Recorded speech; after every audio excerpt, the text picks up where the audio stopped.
Welcome बच्चों. In this session we will discuss about the laws of photoelectric emission, photoelectric effect, as well as the failure of wave theory. Is that clear? तो अब देखते हैं कि these photo laws are based on Lenard and Hallwachs ACHS Hallwachs experiments. ठीक है, तो जो experiments किए उसके बेसिस पे ये लॉज दिए गए. फर्स्ट स्टेटमेंट कि above the threshold frequency the photo electric current is directly proportional to, ये क्या है, intensity of the light. above threshold frequency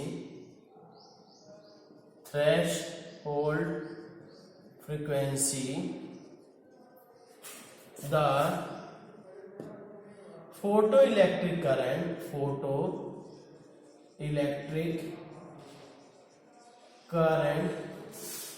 is directly proportional to किसके? Photo electric current is directly proportional to intensity of incident light. ठीक है, मतलब क्या है कि जैसे जैसे लाइट की इंटेंसिटी बढ़ाएंगे वैसे वैसे क्या है, फोटो इलेक्ट्रिक करंट भी इंक्रीज होगा. ठीक है. हाँ, तो नेक्स्ट क्या है,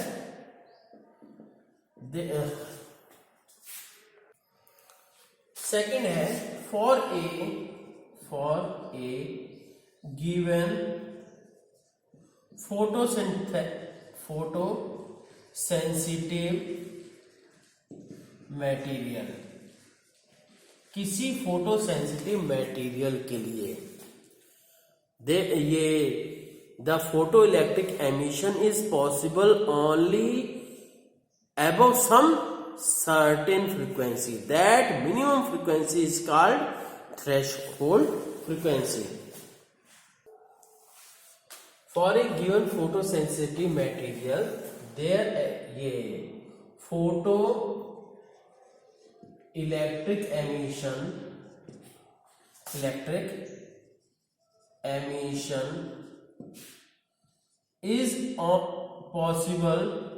is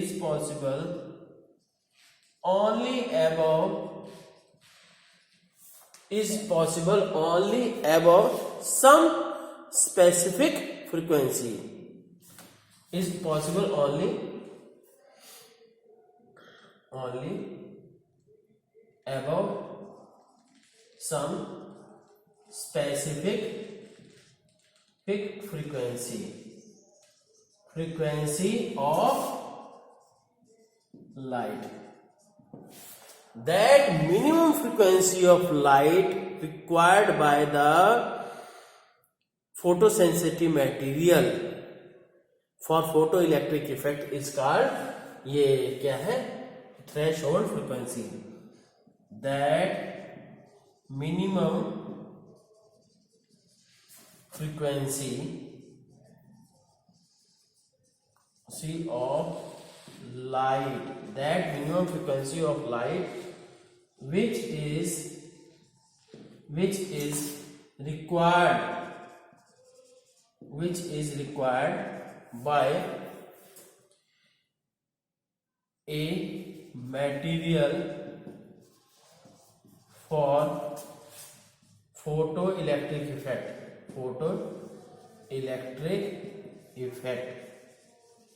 is called threshold frequency. बच्चों ये तो डिफिनेशन हो गई, सिंपली है ना. तो ये नेक्स्ट है third point, above threshold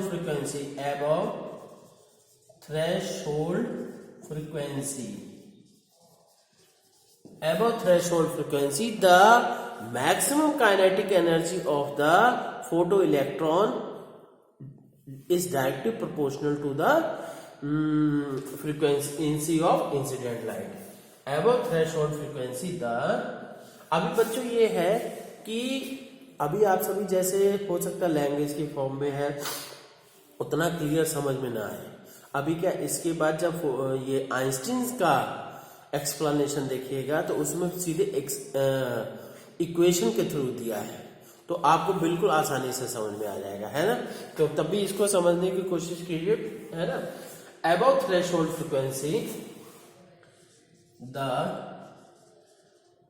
maximum kinetic energy of photo electron depends upon किस पे डिपेंड करता है.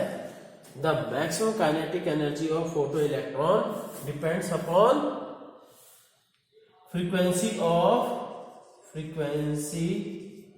of incident light. Is that clear? Next देखते हैं fourth point. Photoelectric emission is an instantaneous process. Photoelectric emission is an instantaneous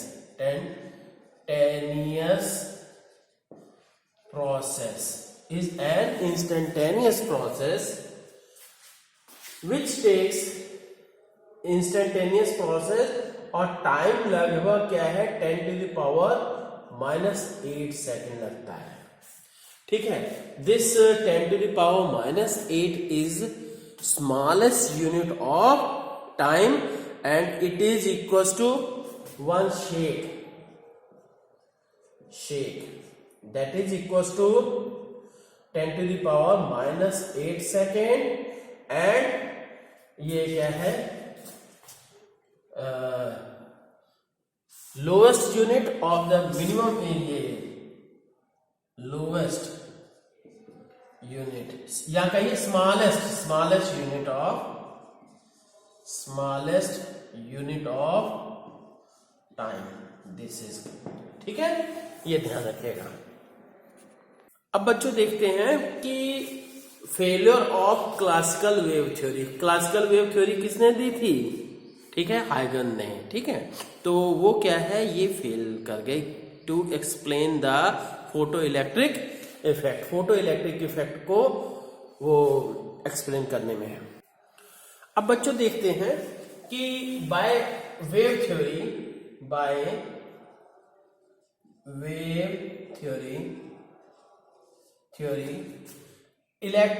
ये N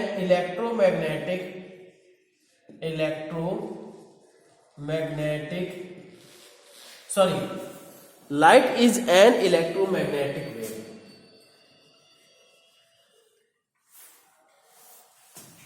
By wave theory, light is an electromagnetic wave.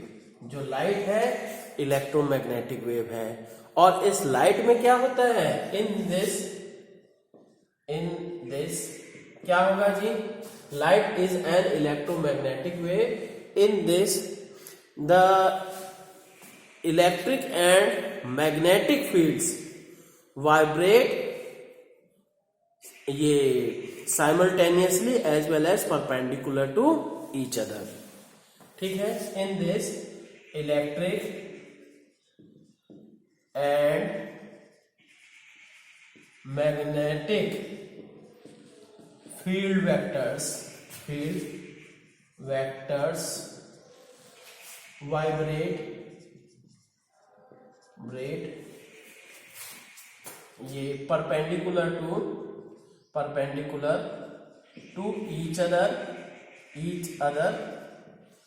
and the energy is uniformly distributed over the whole wavefront. ठीक है.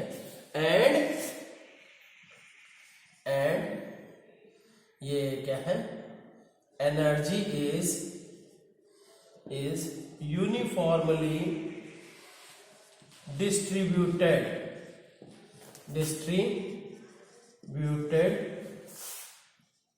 over whole wave front. ठीक है, पूरे wave front पे क्या है, पूरी तरह से डिस्ट्रीब्यूटेड रहती है।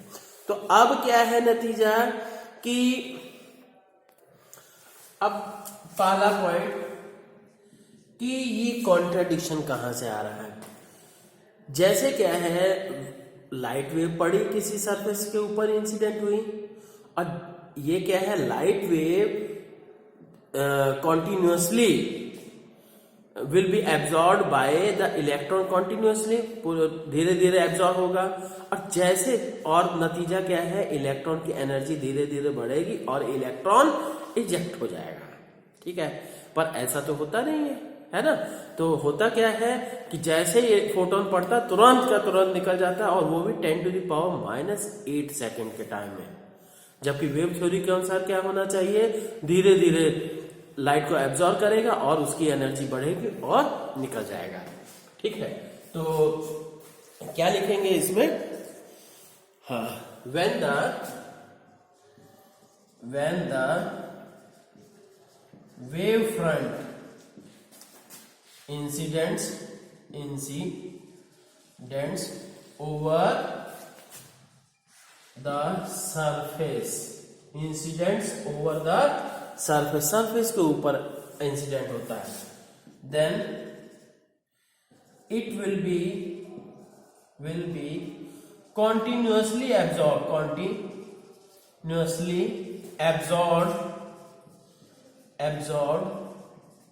by the electron, ठीक, to increase energy, ठीक है, एनर्जी टू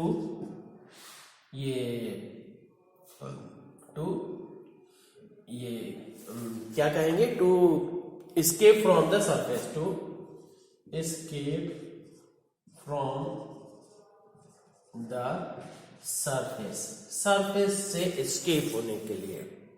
ठीक है, अब क्या कहेंगे जी, ये तो हुआ, पर अब हम यहां पे बात करते हैं कि इसका मतलब क्या है। जैसे जैसे हम इंटेंसिटी बढ़ाएंगे, लाइट की इंटेंसिटी बढ़ाएंगे, तो क्या होगा, ये इसका एम्पलीट्यूड भी बढ़ेगा, जिसके कारण से एनर्जी बढ़नी चाहिए। As a result photo electrons की काइनेटिक एनर्जी बढ़नी चाहिए, एमिट हो जाना चाहिए, but it is not possible. ठीक है, तो to escape from the surface after some time, ठीक है, बट कॉन्ट्राडिक्शन क्या आया इसमें, but photo electric emission is instantaneous process. ठीक, ये धीरे धीरे बढ़ने का कोई चक्कर नहीं है। ठीक, सेकंड हम बात कर रहे हैं on increasing intensity of light की इंटेंसिटी इंक्रीज करने पर क्या होता है, on increasing the intensity of light the amplitude of incident ये electric and magnetic field vectors will also increase. Amplitude of electric and magnetic field vectors will also increase. ठीक है, भी इंक्रीज करेगा, और नतीजा क्या है, as a result the energy of the radiation will increase, which should increase the kinetic energy. ठीक है, as a result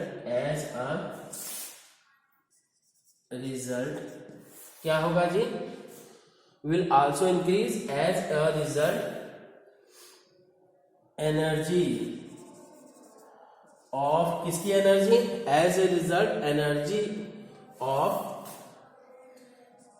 radiation will increase, ठीक, विच शुड इंक्रीज, आगे देखें जरा। अब बच्चों ये देखिए, as a result energy of radiation will increase, और उसी रेडिएशन के कारण से फोटो इलेक्ट्रॉन इजेक्ट हो रहा है, तो नतीजा क्या हुआ, which should increase the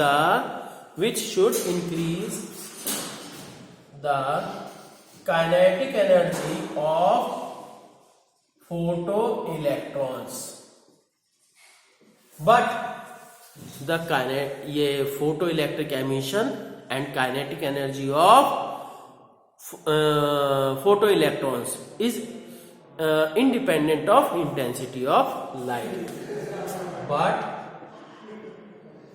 but ये काइनेटिक एनर्जी, हाँ, but photo electric emission and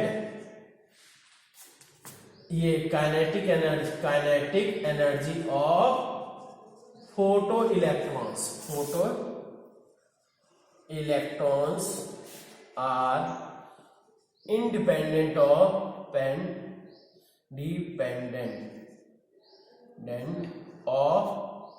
intensity of incident light incident light से इंडिपेंडेंट है, ठीक है। ये हम सब प्रैक्टिकल ऑब्जर्वेशंस में पढ़ चुके हैं। और बच्चों ये जान लीजिए, कभी कभी क्या है, जैसे 5 साल में से एक बार तो ये मतलब फेलियर ऑफ वेव थ्योरी भी पूछता है, ध्यान रखिएगा, ठीक है। ओके बच्चों, बढ़िया से इसको रिवाइज कर लीजिए, है ना, ठीक है। थैंक यू, बढ़िया से पढ़िए।